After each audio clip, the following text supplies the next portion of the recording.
Welcome to 7-Minute Torah, an exploration of the weekly Torah portion with me, Rabbi Micah Streifer. If you enjoy this podcast, please feel free to subscribe or comment or share it with a friend. I'd like to start this week by asking you to think of a ritual that is particularly meaningful to you. It could be a Jewish ritual. It could be a family ritual, something that's been passed down through the generations. If you were here, if we were in the room together, I'd like to know from you what those rituals are. In fact, if you want, log into the 7-Minute Torah Facebook group and let's have a conversation about them. I'll put some instructions at the end on how to do that. But in the meantime, think about this. Why do you perform this ritual? What does it do for you? What does it feel like to perform this ritual? This week we're reading a parsha that's very much about ritual, although that's not all it's about. It's called Chukat. Chukat, as we're going to see in a moment, means a certain type of law. But what's happening here is that the Israelites are wandering in the desert, Bamidbar. That's the book of the Torah we're in also. And at this point in the Torah, as they begin to approach the promised land, there's a bit of a changing of the guard. Miriam and Aaron, the brother and sister of Moses, will both die in this parsha. The people move closer to the promised land, start to make preparations to really enter it and start to settle in it. And so there's a transition taking place here. It's a time both of excitement and also of uncertainty. And in the context of all of that, we learn about a new ritual, a really weird ritual. This one's weird even to the commentators. The parsha starts off with these words: Zot Chukat HaTorah asher tziva Adonai lemor. This is the ritual law that God has commanded. Now the word chukah is a certain type of law, essentially a law that can't be explained rationally, for which there is no apparent rational reason.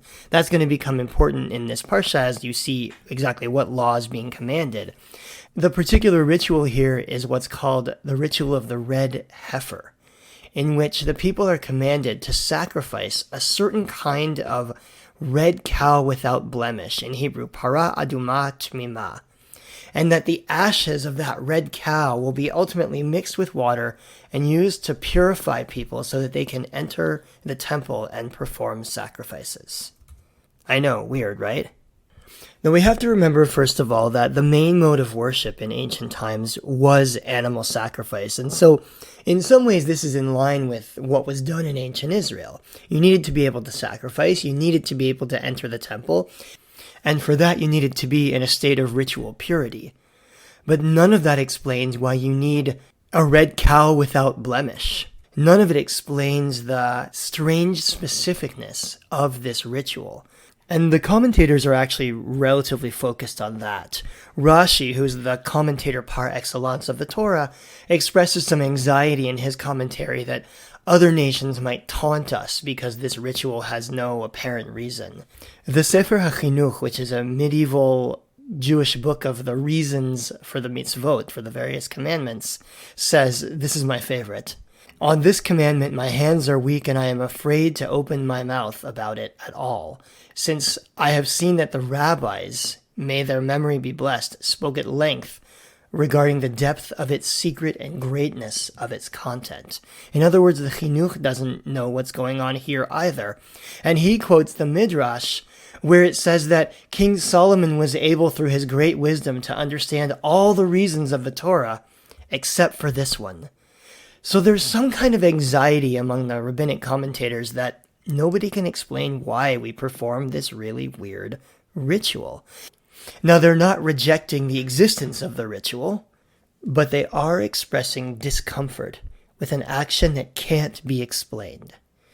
And that makes sense. We like to know why we do what we do. And if you think about a lot of what we do Jewishly, there's a really good apparent reason for it. Nobody's questioning the mitzvah, you shall not murder. Nobody's questioning the reason behind honor your father and your mother.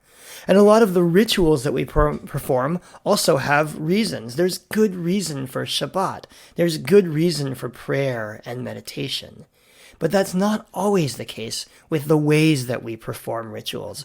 For example, I can explain lots of reasons to keep Shabbat, but I can't necessarily explain why it's important from a logical perspective to light 2 candles 18 minutes before sunset. I can also explain logically why prayer and meditation are good for me, but it's harder to do that with the specifics of, say, tefillin or the talit. There are 1,000 ways to pray. There are 1,000 ways to rest and refresh. So why these ways? Why does it have to be these ways? And the answer is actually, it doesn't have to be these ways, but it is. And sometimes performing the ritual is its own good. Rabbi Mordechai Kaplan, who is the founder of Reconstructionist Judaism, writes about the various rituals and commandments as being the folkways of the Jewish people. He essentially argues that things like lighting candles or putting on tefillin, these are the ways that our people have created to give meaning and structure in life, to act in spiritual ways, to approach God. They're not the only ways, and they're not even necessarily the best ways, but they are our ways. And Kaplan says that when it comes to Jewish practice, the past gets a vote, but not a veto. That is to say, we don't start from nowhere in building spiritual practice. We start from the rituals and traditions, the folkways that have been passed down to us over the course of many generations. Those are the things that Jews have done to build a spiritual life. They don't get a veto. We can change them if we need to, but they are the place from which we start. And that means that performing these rituals is not irrational or illogical at all.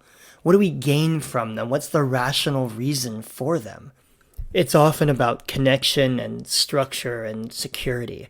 Rituals bring us together as community. Rituals connect us with past generations, with those who came before us, and with those who will come after us.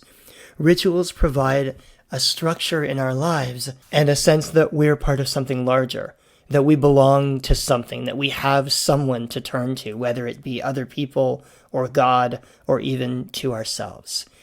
These are rational reasons. They are real needs that we fill by performing rituals. It doesn't mean that putting on tefillin or praying in Hebrew or baking 2 challahs every Friday is the only way to fill those needs, but it means that it is a way to fill those needs. So maybe in the end, one of the reasons that the Torah presents us with a seemingly irrational ritual is to show that the goodness of the ritual is not always in the logical reason behind it. That sometimes the goodness of the ritual is in the connection that we feel, the mindfulness that it elicits in us, the gratitude that it sums up. Sometimes the goodness of the ritual is in the habit of performing the ritual.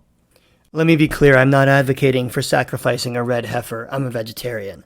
But I am advocating for filling our lives with positive habits that help us feel good, that help us build gratitude and mindful awareness.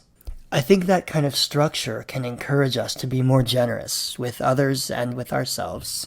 It leads us to wellness, and it leads us in the direction of being the best versions of ourselves. Thanks for listening. Have a great week. Hey there, Rabbi Micah Streifer here. I want to invite you to continue the conversation in our new Facebook group. Just go to Facebook and search 7-Minute Torah, Listen and Discuss. Then you can join the group and join the conversation. See you there. Thanks for listening to 7-Minute Torah. If you enjoyed this program, please leave a review or a comment, and please pass it on to a friend. You can also subscribe on iTunes, Spotify, Google Play, or wherever you listen to podcasts. Have a great week.